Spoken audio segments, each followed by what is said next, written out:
This is You Don't Say. Conversations about the Black experience in Colombia, then and now. I'm Takia Thomas.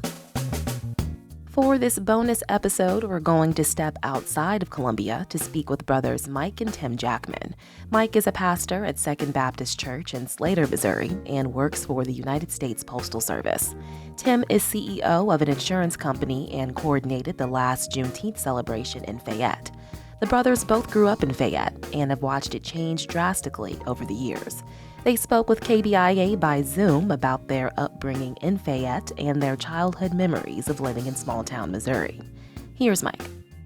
We grew up without, I was about 9 or 10 before we had running water, and didn't have an inside restroom until then. However, we were one of the first, Black families that had air conditioning, central air conditioning. We were fortunate. Our dad had his own business, and he worked for a Chevrolet dealership at the time. And as I think back, going back through school, I met a lot of friends, especially through sports, involved in sports. And I think they had a way of connecting. When you do something like that together, you forget about skin color. And the guys that were on the teams that I played, a great camaraderie. We still love to get together, talk to one another. And I wouldn't be afraid to ask one of them for any type of help. And I believe they would do anything they could to, whether it's financially, morally, whatever. They needed. I believe they would do the same as the coach we had our last 2 years really helped make and mold us. And but just the family living, just being together. At one time, 3 of us sleeping in the same bed, taking a bath in the number 2 tub. Hopefully the dirtiest one gets in last. You just add a little hot water and keep going. And we only did that usually on Saturday evenings. The rest of the week we just took a wash up. Wearing our clothes to school for 2 days in a row, come home, take them off. Well, it was supposed to be good clothes, but just a good life. I really enjoy it. In fact, I used a lot of my growing up in my messages, in my sermons. It's no place better. So as far as I'm concerned, again, I wouldn't change it for anything in the world. We didn't have everything, but we had what we needed to survive, and that's good enough for us.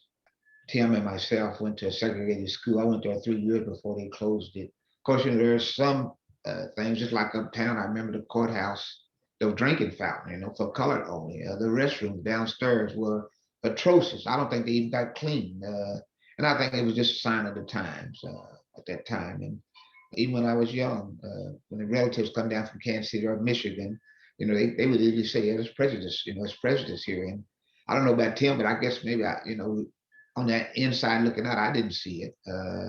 And there was no times, hardly any times, that because of my skin color, even here in Fed, that keep me from doing what I wanted to do or progressing. And I'm kind of like Mike. I didn't experience a lot of this, what people consider racism. Did it exist? Absolutely, it existed, but I just didn't experience it. We have an annual celebration. I've been the coordinator since we first started back in June of 2001. And I've always worked alongside of the pastor at St. Paul, having this community-wide celebration, which really is intended to help celebrate diversity and culture of all people. I've always felt like I've gotten tremendous support from the white community here in Fayette. And then again, to me, it's just not an all Black celebration. We actually have it on the Howard County Courthouse Square. And when I tell people that, they're like, what? You guys have it downtown Fayette? Yeah, really? And never ever since we've been doing it have I ever felt like we're being shunned away or not supported. And matter of fact, we actually solicit sponsors or funding to help with that event. And I get people who come up and say, hey, how can we help? They send money sometime before I even ask. But I have to admit, I always kind of felt like that I had to work harder than the other person, the white person, to be on the same playing field, if you will. And I consider Mike and I and other Blacks in Fayette as what I'm going to say privileged Blacks. We were maybe treated a little bit different than maybe some of the Blacks. There's some Blacks that probably don't get sort of some of those privileges or benefits that Mike and I have enjoyed.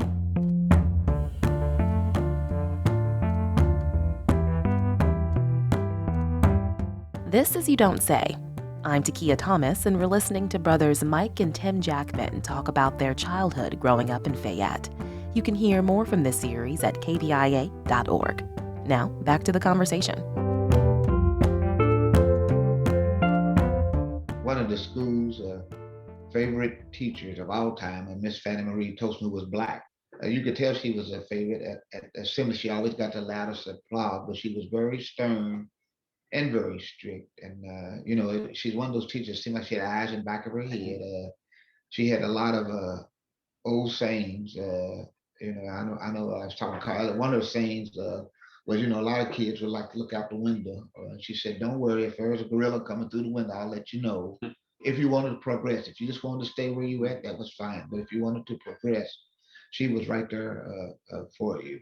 When you talk about some fond memories that I have, I can just remember, like Mike said earlier, as a kid, man, we had a lot of fun in this little community of 3,000 people. And most of the time, we could stay in the segregated part of Fed, in the black section, and we'd have a wonderful time. I can remember baseball games on a Saturday or a Sunday, cookouts, picnics. And so I just feel like our childhood was so rich in many, many ways.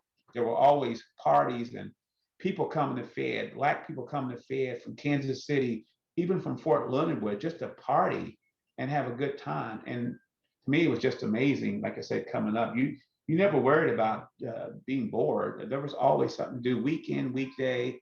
Part of me coming back to Fed back in 1995 was, I really wanted to make a difference. And I'm all about making Fed a better place, whether it's whites, Blacks, whoever. Let's make it a better place. We were fortunate to have a pastor. It was a white pastor named Larry Moffett, who came here in 1981. He spearheaded an effort to, we have a cemetery here, the Fed City Cemetery, that has whites and Blacks buried. I guess you might say it's segregated, but there wasn't any perpetual care. He helped spearhead an effort to get that cemetery where the Blacks were buried. We got it mowed down, and long story short, we got the cemetery where it's not under perpetual care.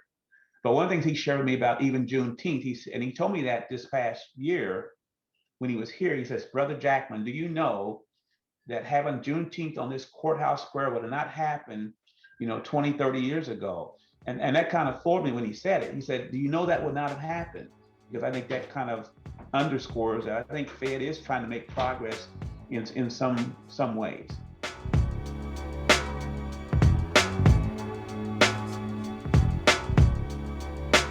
That was Mike and Tim Jackman speaking with KDIA for the station's You Don't Say series.